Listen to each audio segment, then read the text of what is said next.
Voilà, donc on va prendre une vingtaine d'huîtres pour les analyses de virus et puis une dizaine en plus pour les analyses de bactéries. C'est 2 types de pathogènes différents et c'est pas les mêmes analyses après au laboratoire. J'essaie de prendre les plus grosses possibles parce qu'après avec mes collègues quand on les ouvre, plus elles sont grosses, moins on a besoin d'en ouvrir. On essaye de venir à marée basse pour pouvoir avoir accès aux huîtres qui poussent sur les enrochements, des huîtres sauvages. J'essaie de prendre des endroits un peu différents. Ma collègue Johanna est partie derrière là justement pour pas que ce soit toujours le même point exactement. Pour que ce soit plus représentatif généralement du milieu.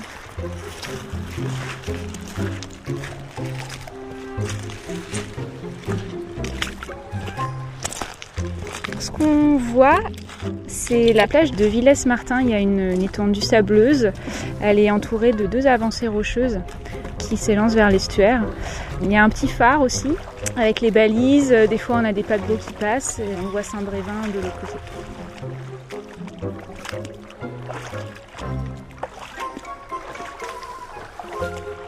Je suis Marion Dédouy, je suis chercheuse en virologie au laboratoire Santé et Environnement Microbiologie de l'Ifremer. Et je développe des projets pour comprendre la contamination du littoral et surtout des coquillages par les virus de gastro-entérite. Je m'intéresse à la fois à leur diversité et à leur persistance, puisque ces virus sont capables d'infecter une personne. Donc on essaye aussi avec mon équipe de savoir combien de temps les virus sont capables de rester infectieux dans l'environnement et de pouvoir un peu mieux relier un signal génétique du virus avec un risque pour la santé.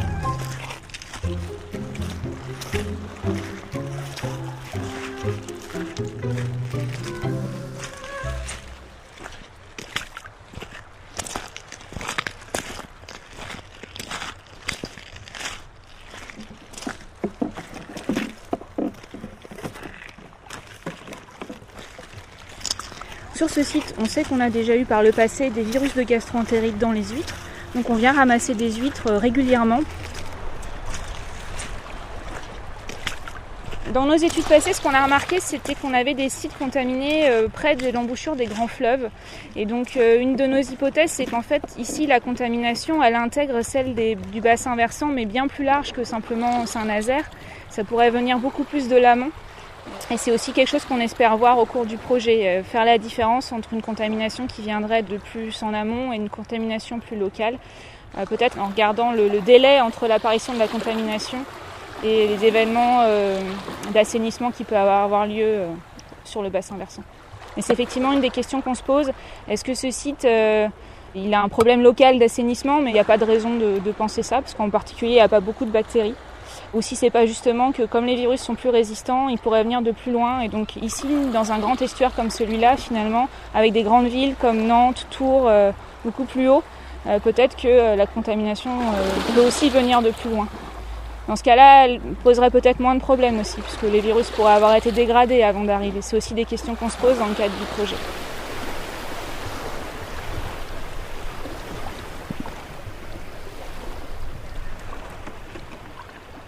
Pour l'instant, on a déjà des données d'autres études par pas mal d'équipes dans le monde qui ont montré qu'il y avait un lien entre la pluviométrie notamment et la contamination. C'est-à-dire que évidemment, plus il pleut, plus les stations d'épuration risquent de déborder, plus les réseaux vont aussi connaître des fuites et des débordements, plus le milieu va être contaminé. Mais en même temps, c'est quelque chose qui peut être assez complexe parce que la pluie, ça peut être un petit peu de pluie pendant longtemps, beaucoup de pluie pendant peu de temps. Et on sait avec le changement climatique qu'on va avoir de plus en plus de ces événements un peu extrêmes où il va pleuvoir énormément en peu de temps. Quand il y a énormément de pluie en peu de temps, on risque d'avoir plus de débordements, mais on peut aussi avoir un impact sur le coquillage. S'il y a par exemple trop d'eau douce, ils peuvent aussi arrêter de filtrer par exemple, simplement se fermer et attendre que la catastrophe passe. Donc ça peut aussi avoir un effet retard, c'est-à-dire que la contamination elle peut se passer un peu plus tard aussi. Et l'autre volet, c'est la sécheresse, c'est quelque chose qui n'a jamais été abordé sur la contamination virale. Ça n'a jamais été abordé, donc en fait on manque beaucoup de données, ne serait-ce que sur la période estivale pour la contamination. Or en période estivale, même si on consomme moins les coquillages. Il reste un indicateur intéressant de la qualité du milieu et c'est aussi en période estivale qu'on profite de ce milieu côtier, donc c'est important de quand même savoir ce qui s'y passe. Au-delà des surveillances des plages qui sont faites régulièrement, aller un peu plus loin et utiliser aussi le coquillage pour savoir ce qui se passe. Donc tout ça en fait c'est aussi des choses qu'on adresse dans le projet, essayer de comprendre est-ce qu'on a des seuils sur cette pluviométrie, est-ce qu'on a des délais. Donc à la fois on a des soupçons sur les paramètres importants et en même temps on attend aussi du projet peut-être de nous surprendre sur des choses qu'on n'attendait pas, puisqu'on utilise une approche nouvelle et que c'est aussi ça me permettra peut-être de lever le voile sur des choses qu'on ne comprend pas encore. C'est tout l'intérêt de faire de la recherche en fait. On ne sait pas à l'avance ce qu'on va trouver.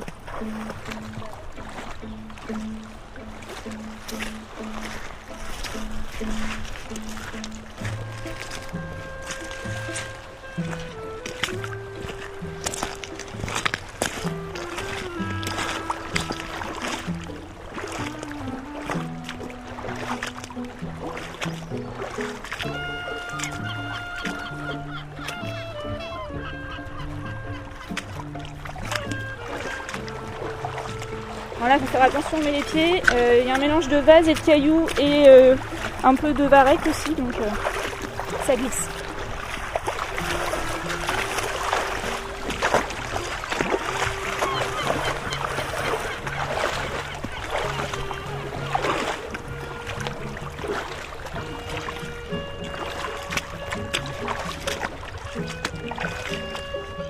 J'essaye d'aller un peu plus loin. Parce que plus on va vers le large, en fait, plus les huîtres sont fréquemment sous l'eau. Donc plus il y a des chances qu'elles aient filtré et qu'elles se soient contaminées. Si on les prend trop près du bord, elles sont souvent à sec, sont moins en forme et elles sont moins représentatives du milieu aussi. Aujourd'hui on a pris les petites bottes, mais on aurait peut-être dû prendre les cuissardes. Donc je pourrais pas aller très très loin, mais ça suffira.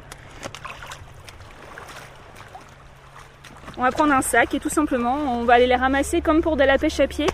Même si je ne recommande pas forcément de consommer cela. On retrouve quand même assez souvent des traces de virus dans ces échantillons-là. Donc, c'est pas forcément super bon pour la santé. Quand on ramasse les huîtres, après on mélange toutes les chairs d'huîtres ensemble.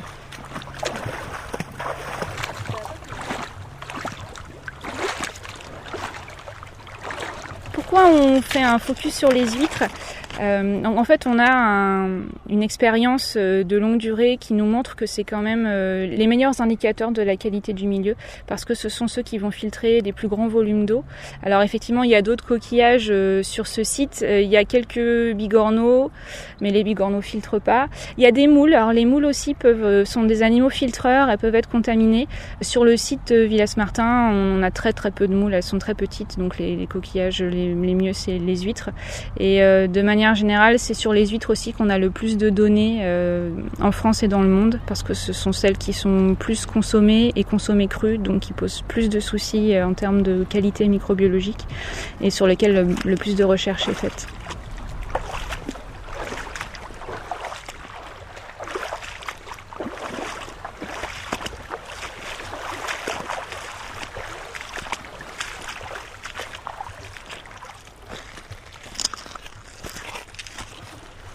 Alors ce que je fais, c'est qu'une fois qu'on a fini de ramasser l'échantillon, on le met dans une glacière pour le transporter jusqu'au laboratoire au frais.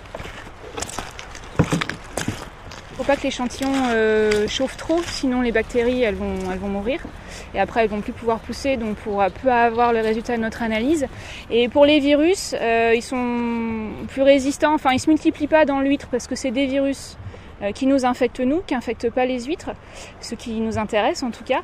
Mais par contre, ils peuvent se dégrader. Donc c'est pareil, si l'échantillon chauffe, ils vont se dégrader et après on aura plus de mal à les détecter.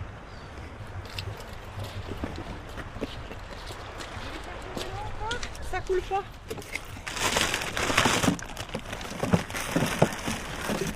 Un litre d'eau. Comme tu le sens, c'est toi qui vas analyser derrière. Oui, peut-être deux. Ouais. Je mets des gants. Donc maintenant, on va prélever un peu d'eau. On essaye, bien sûr, si les coquillages se contaminent, c'est parce qu'ils filtrent des grandes quantités d'eau pour se nourrir. Et ce faisant, ils vont concentrer les microbes qui vont être présents dans l'eau.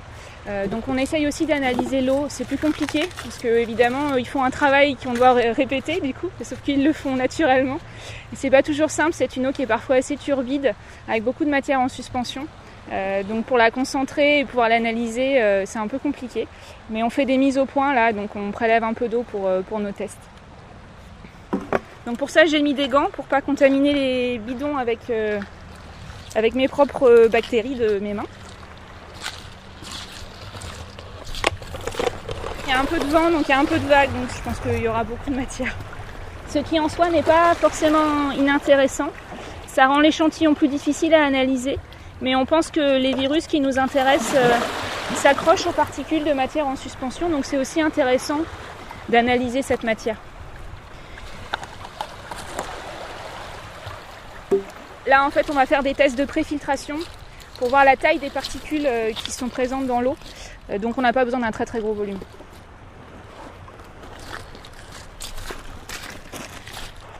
Parce que dans l'eau, les virus sont très dilués, hein. C'est un estuaire qui est très vaste, donc même s'il y a plusieurs sources de contamination, ça reste beaucoup d'eau. Et au final, c'est pour ça qu'à la baignade, il n'y a pas de risque.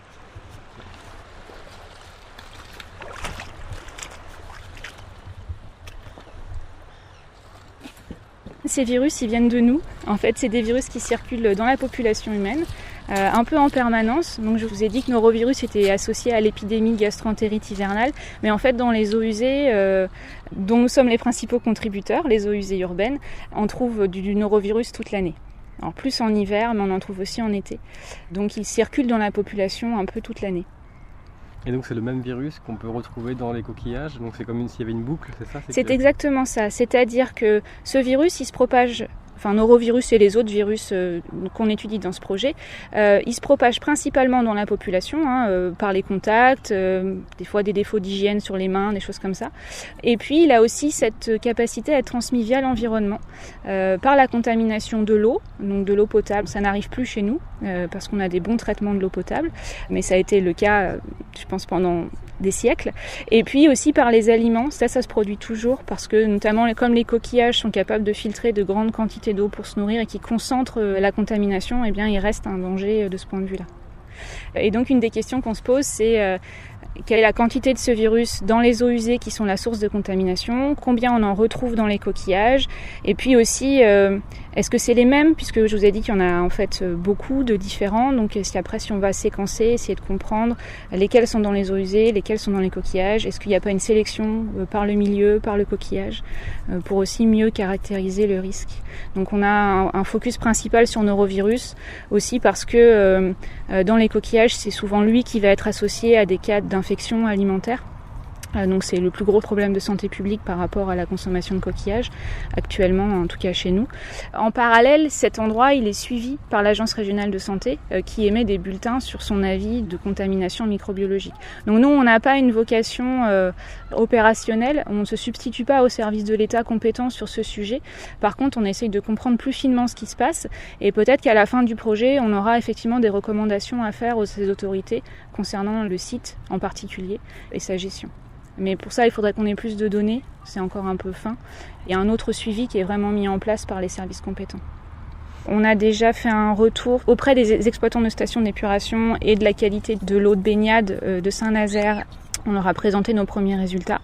Et ensuite, au cours du projet, dans la deuxième partie, donc qui va commencer maintenant, on va organiser des ateliers pour discuter avec eux plus en détail du projet, parce que même s'ils sont au courant, ils ne sont pas forcément tous les tenants et les aboutissants, de ce qu'on espère y trouver, et puis aussi de ce qu'eux, ils attendent d'un tel projet.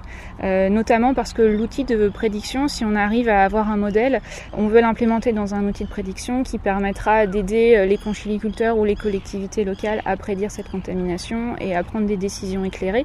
Mais pour ça, on a besoin aussi de savoir quel type d'information leur est utile, parce que si on leur prédit la contamination à 2 heures en avance, ça va pas forcément les aider beaucoup. Donc ça va être des questions sur quels sont leurs besoins, et aussi probablement on aura des retours sur quelles sont leurs connaissances du milieu qui nous permettront aussi de mieux comprendre ce qu'on a observé pendant le projet.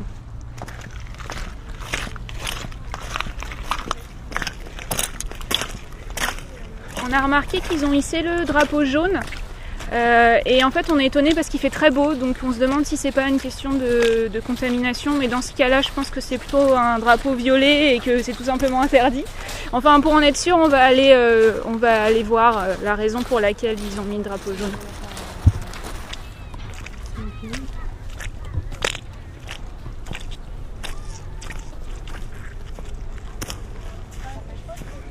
Oui, tu vois la pollution, c'est violet. Hein.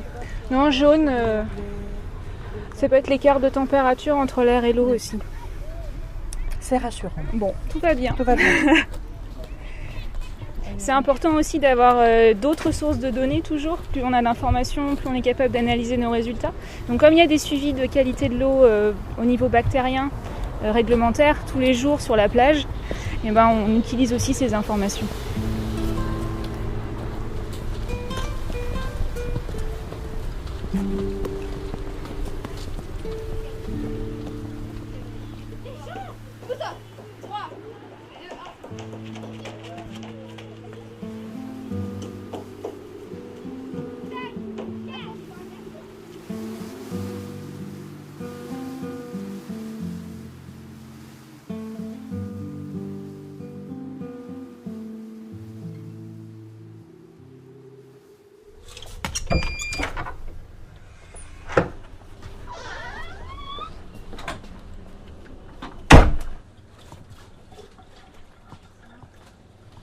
Donc là, je vais ouvrir les huîtres. Parce que comme c'est des huîtres que vous avez ramassées ce matin, donc on dit sauvages, c'est pas des huîtres commerciales. Et en fait, elles sont pas toujours faciles à ouvrir. Elles ressemblent pas à grand chose.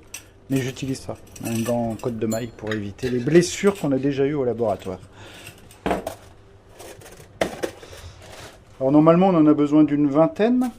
Donc là, je vérifie d'abord le nombre qu'il y en a à peu près. Comme c'est des sauvages, elles ont tendance à se coller entre elles. Donc on ne sait pas trop combien on en a. On en prend toujours en excès. Et du coup, ça a l'air à peu près bon. Vous avez fait un lot, Cécile, en plus pour Bactério, tu sais ou pas? Est-ce qu'il y a un autre sac pour Bactério ou pas? Ouais, chaque colis, oui. Il est au frigo. D'accord. Donc là, je peux tout prendre. Je m'appelle Sylvain Parnaudot, je suis ingénieur au laboratoire depuis pas mal d'années maintenant. Et je travaille principalement en virologie, mais également en bactériologie. Voilà.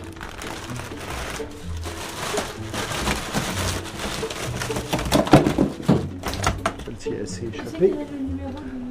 Non, j'ai pas chopé le numéro d'échantillon.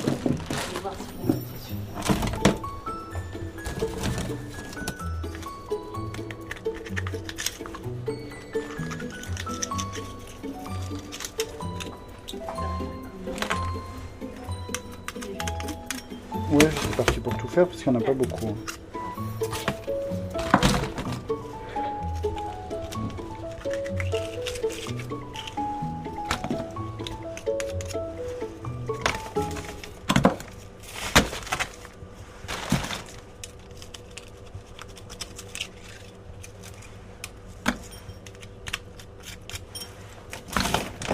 Vous en mangez, vous, les huîtres? Oui. Alors, pas celle-ci. Pas celle-ci parce que je connais les résultats qu'on a depuis le suivi qu'on fait et c'est un endroit relativement fréquemment contaminé par des rejets, mais enfin, on était en réunion avec les gens de Saint-Nazaire, ils le savent très bien, c'est un point isolé, un endroit problématique chez eux. Ils savent qu'ils ont des débordements, d'ailleurs ils sont en train de faire énormément de travaux pour pouvoir enlever ces débordements qui peuvent arriver d'eau usée. Mais puis c'est vrai que les sauvages comme ça, moi j'ai moins l'habitude. C'est le problème aussi avec ces huîtres sauvages, c'est qu'il y en a pas mal qui sont envasées en fait.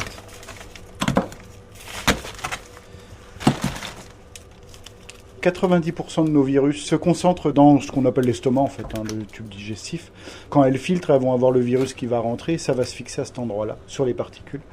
Et donc, du coup, ça nous permet, d'une part, c'est là où se trouve la principale du virus, et en plus, tous les autres tissus qu'on peut trouver dans les huîtres, en particulier le pied, par exemple, qui a un muscle un peu dur, en fait, ça peut nous empêcher nos manipulations qu'on va faire derrière.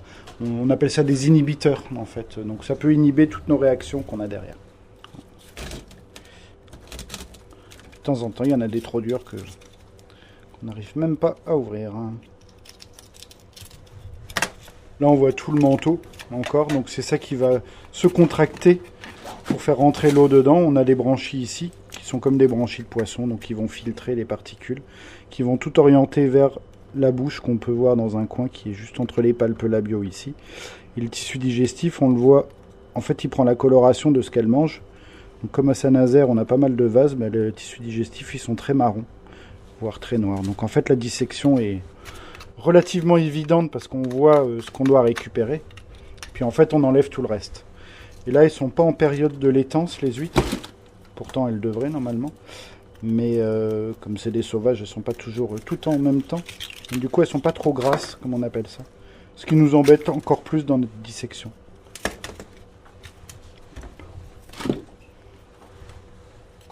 On comprend aussi ce que Cécile est en train de faire là, c'est qu'elle tare une boîte à côté pour la totalité des individus qu'on a, donc on les a comptés. On va les peser en entier, puis après on va compter combien on a de grammes de tissu digestif après. Et en fait on va pouvoir avoir un ratio du coup par rapport à la totalité du coquillage. Je suis Cécile Lemenec et je suis technicienne au laboratoire depuis une douzaine d'années à Nantes. Voilà, je travaille aussi sur le norovirus qui se retrouve parfois dans les huîtres. Donc là, je sais que le tissu digestif, il est environ par là. Donc je coupe déjà l'huître en deux. Et donc la partie noire, c'est tout le tissu digestif. Donc j'essaye d'enlever un maximum de chair, de branchies, de manteau. Donc là, il y a à peu près une trentaine d'huîtres. À la fin, je vais récupérer tous les tissus digestifs que je vais couper en tout petits morceaux. Et là, je ferai des alicots de 2 grammes. Et après, ça part en analyse, en biologie moléculaire. Mais ça, Sylvain va vous montrer cette partie-là.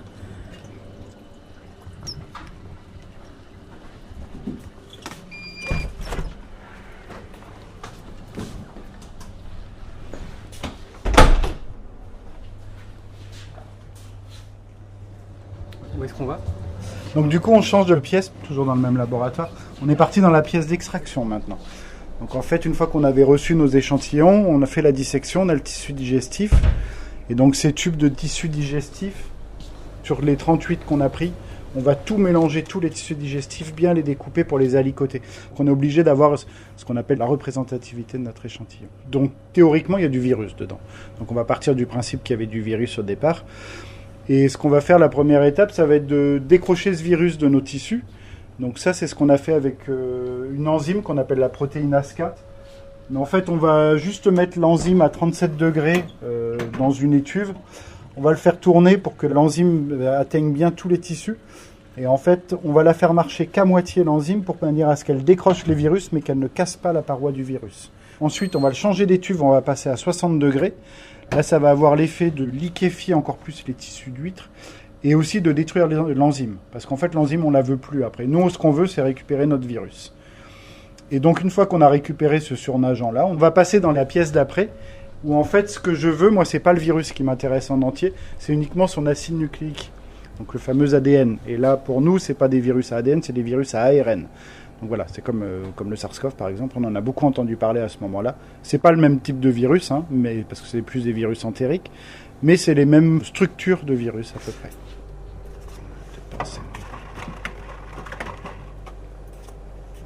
Pour savoir s'il y a des virus, on utilise donc cette méthode de PCR. C'est une méthode qui va détecter une petite portion du matériel génétique du virus dans les échantillons. Comme c'est une petite portion, ça permet d'être très sensible, parce que même si le matériel a été un peu abîmé, le génome un peu cassé, un tout petit morceau va rester détectable.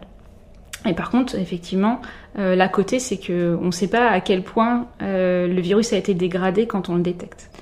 C'est une méthode de PCR qui est très sensible et qui est aussi spécifique de certains norovirus ou de certains entérovirus. Enfin, on peut choisir aussi le degré de spécificité.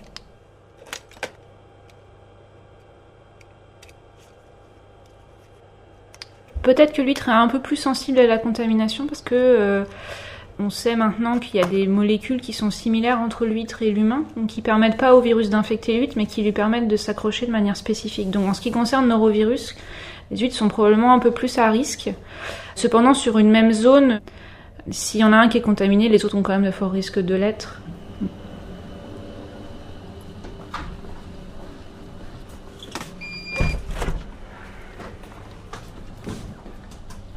En fait, nous, c'est notre angoisse, on porte des gants partout, on a des blouses.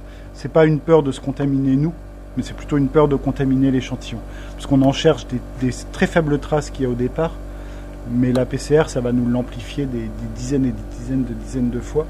Donc c'est pour ça qu'on a un système de marche en avant aussi au laboratoire, on ne revient pas en arrière par rapport à la manipulation, parce qu'il ne faudrait pas contaminer notre échantillon. On a assez peu de risques sur nous ce qu'on fait. Si le risque, ça peut être plus les eaux de station d'épuration, où là, il peut y avoir de tout sans qu'on sache ce qu'il y a dedans. Donc là, on va attendre. On attend que l'acide nucléique éventuellement présent, donc on va partir du principe qu'il y en a, et va se fixer sur notre silice magnétique.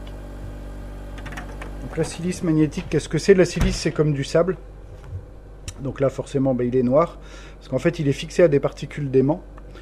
Et ce qu'on va pouvoir utiliser là dans notre manipulation, c'est que cette silice-là, avec le thiocyanate de guanidium, ça fait une réaction. L'acide nucléique, et en particulier l'ARN, va avoir une très forte affinité pour cette silice. Donc il va aller se coller sur la silice. Donc ça va nous permettre de le récupérer. Et en fait, ce qu'on va faire, nous, on va nettoyer cette silice au maximum. L'ARN sera toujours très fortement fixé. Et une fois qu'on aura bien tout nettoyé, on va pouvoir le décrocher de la silice en mettant de la température. En fait, il suffit d'augmenter un peu la température et de l'agiter en même temps, et l'ARN va se décrocher. Et donc, on aura nettoyé tous nos ARN de virus qu'on peut retrouver dedans. Et après, cet ARN-là, on va essayer de le détecter. Parce que tout ça, c'était pour savoir au départ, est-ce qu'il y avait du virus dans les échantillons. Donc là, comme j'ai dit, c'est des échantillons qu'on sait qui sont assez fréquemment contaminés.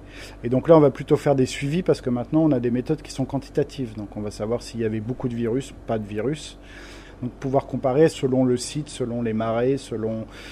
Là, on va beaucoup jouer sur la pluviométrie, enfin mettre ça en relation avec la pluviométrie. Ça peut paraître assez simple, on se doute que quand il pleut, il y a plus de virus qui arrivent, mais il faut quand même le prouver, et à quelle quantité ça, parce qu'on a quand même un effet dilution aussi. Donc voilà ce qu'on va faire avec cet ARN-là.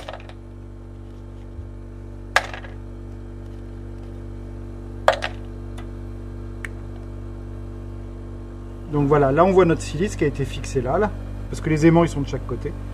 Notre ARN est toujours fixé à la silice, on se retrouve là. Donc là moi je vais faire mes 2 derniers tubes.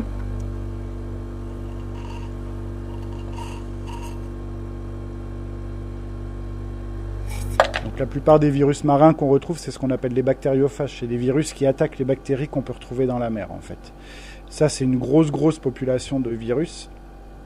Et puis après, il y a d'autres types de virus humains qu'on peut retrouver. Il y a des virus qui s'attaquent aux huîtres aussi, mais ceux-là, on les détecte assez peu parce qu'en fait, ils ont tendance à tuer la population d'huîtres, donc en fait, on les retrouve plus. C'est ce que font nos collègues de la Tremblade, par exemple. Ils travaillent sur un virus qui s'appelle l'herpès virus, ou SHV1, enfin un variant d'un herpès virus, qui a provoqué des très grosses mortalités d'huîtres il y a... C'était en 2008, donc voilà, ça a tué une grande quantité du cheptel. Par contre, c'était des petites huîtres, donc on ne l'a pas trop vu sur le côté huître commercial, mais ça s'est répercuté les 3-4 ans après, parce qu'il faut 3 ans pour faire des huîtres commerciales. Donc voilà, on peut retrouver ces virus-là aussi. On retrouve du virus de poisson, on retrouve énormément de virus d'insectes et virus de plantes aussi, parce que forcément, tout ça, ça se rejette dans l'environnement marin aussi. Et puis, après, c'est aussi... On a un souci, nous, dans l'environnement marin, c'est qu'en fait, ces virus-là, on ne peut pas les comparer à d'autres choses parce que nos bases de données ne sont pas suffisamment complètes, puisqu'on est encore dans l'inconnu. Donc en fait, ce qu'on retrouve comme virus, c'est les virus qu'on connaît. Donc ça va être les virus de plantes, les virus d'insectes, les virus de moustiques, par exemple. Ça, c'est tellement étudié partout dans le monde, on en retrouve un peu partout. Le virus, pour rentrer dans nos tissus à nous, il a besoin c'est un système clé-serrure, il a besoin d'une porte d'entrée. Et en fait, ces ligands qu'on trouve sur nos cellules à nous, on les retrouve aussi dans les cellules d'huîtres. Pourquoi? Ça, on ne sait pas vraiment. Mais c'est des ligands très proches. Donc ça veut dire que ce virus-là, qu'on pensait être qu'une particule inerte pour un virus, finalement, il va rentrer dans les cellules d'huîtres. C'est ce qui va expliquer en quoi c'est si difficile d'enlever ces virus des huîtres. Les bactéries, si on passe par exemple Escherichia coli, sur lequel on travaille nous aussi, ils rentrent dans les huîtres, on met dans un bassin de purification en 48 heures, il n'y a plus aucun Escherichia coli. La bactérie, elle est passée à travers. Là, ce qu'on a remarqué, c'est que nous, on est plutôt sur les 20-28 jours de purification pour pouvoir enlever une quantité de virus et on ne va pas être forcément à zéro à la fin, quoi. On ne l'explique pas encore. On a compris ça il n'y a pas très longtemps et ça nous a expliqué pourquoi les huîtres se contaminaient aussi vite avec les virus et pourquoi on avait autant de mal à les enlever à la fin. Mais par contre, ça ne fait strictement rien aux huîtres.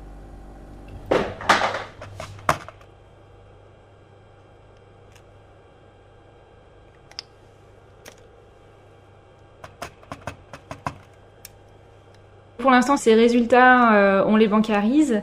Ils vont servir ensuite à être confrontés aux autres données qu'on collecte dans le cadre du projet des données environnementales pour construire ce modèle de prédiction. Essayer de relier la présence ou non de virus à des événements qui se sont passés juste avant ou un peu avant, de pluie, de sécheresse éventuellement, de débordement de stations. Enfin voilà, on a beaucoup de sources de données différentes. Donc ça, c'est pour la partie vraiment modélisation.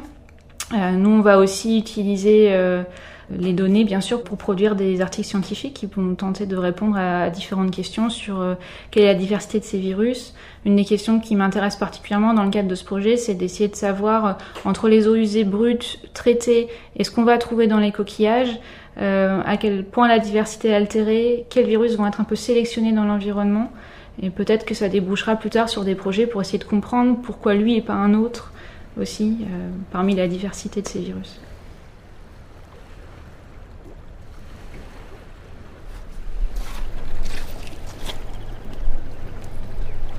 Dans le projet, on étudie un bassin qui est assez large, qui correspond à l'estuaire de la Loire, donc c'est effectivement beaucoup de personnes. Après, en ce qui concerne la santé elle-même des gens, la zone où on va chercher les coquillages, c'est pas une zone de production, éventuellement c'est une zone de pêche à pied. Donc quand il y a de la contamination bactérienne, c'est affiché, donc les gens sont dissuadés d'aller ramasser des coquillages là. Donc à la fois on a une emprise géographique en termes de source de la contamination qui est assez large, et en même temps en termes de population exposée, c'est assez faible, puisque il n'y a pas vraiment de risque à la baignade, et la consommation reste probablement très anecdotique sur ce site. Les gens savent quand même qu'on est dans l'estuaire de la Loire, donc même s'il y a, paraît-il, des consommateurs de temps en temps, on n'entend pas parler d'épidémie. C'est aussi sûrement des gens qui ont l'habitude et qui doivent avoir un microbiote intestinal particulièrement résistant. Donc j'aimerais bien les rencontrer, mais peut-être un jour on croisera des pêcheurs à pied. Mais bon voilà, sur un an on a ramassé des coquillages presque maintenant, de manière hebdomadaire, on n'en a pas croisé, donc ça ne doit pas être si fréquent que ça. Les problématiques de contamination des bassins versants côtiers par les virus, en fait, elles touchent toute la façade maritime de France, puisqu'on a les mêmes problèmes un peu partout. C'est une intensification de l'urbanisation, des infrastructures de traitement des eaux et surtout de collecte, des réseaux qui sont un peu vieillissantes. Et c'est des travaux qui sont très chers à entreprendre par les communautés de communes. Donc on fait comme on peut, mais voilà, il y a effectivement des rejets directs, des fuites, des trop-pleins, etc. qui vont dans le milieu, et les conchyliculteurs de toutes les zones en fait peuvent être soumis à ce type de risque. Après, d'expérience, on voit bien qu'il y a des zones dans lesquelles ça se produit pas, ou en tout cas il y a soit les courants envoient la contamination large, soit les infrastructures sont suffisantes, voilà, et donc dans ce cas-là il y a peu de contamination, voire jamais. Il y a des zones qui sont plus problématiques. Et puis après, il y a aussi des variations, on ne comprend pas encore très bien. Il y a des années avec beaucoup de cas de contamination de l'eau d'huître, et puis aussi un nombre non négligeable de contamination de personnes après à la consommation. Ça s'est produit par exemple en l'hiver 2019-2020 ou l'hiver 2023-2024. Il y a même eu des articles dans les journaux, on en a un peu parlé. Et il y a des hivers où c'est beaucoup plus réduit. Donc il y a plusieurs facteurs en jeu. Il y a probablement la pluviométrie. Ça peut être aussi la circulation des norovirus qui peut être différente. En 2023, l'épidémie avait commencé assez tôt. Il y avait des gastroentérites assez tôt dans la saison. Cette année, c'était plutôt tardif, donc ça peut aussi expliquer des différences de contamination. C'est aussi des choses qu'on espère voir dans le projet. On couvre que 2 années d'échantillonnage dans le cadre de ce projet-là. Mais l'idée, c'est quand même d'avoir un suivi dans la durée, parce qu'en fait, ces tendances-là, elles ont sens, mais au bout de plusieurs années. Donc quand on monte un projet, il est toujours un peu borné dans le temps, mais on essaye de dépasser ces bornes-là pour pouvoir accumuler de la donnée sur suffisamment d'années pour voir des différences.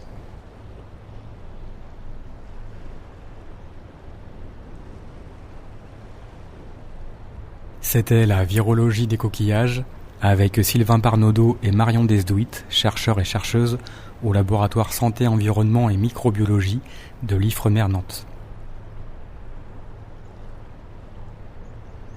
Réalisation Aurélien Frances, une production de Silence Podcast. Avec le soutien de la ville de Nantes.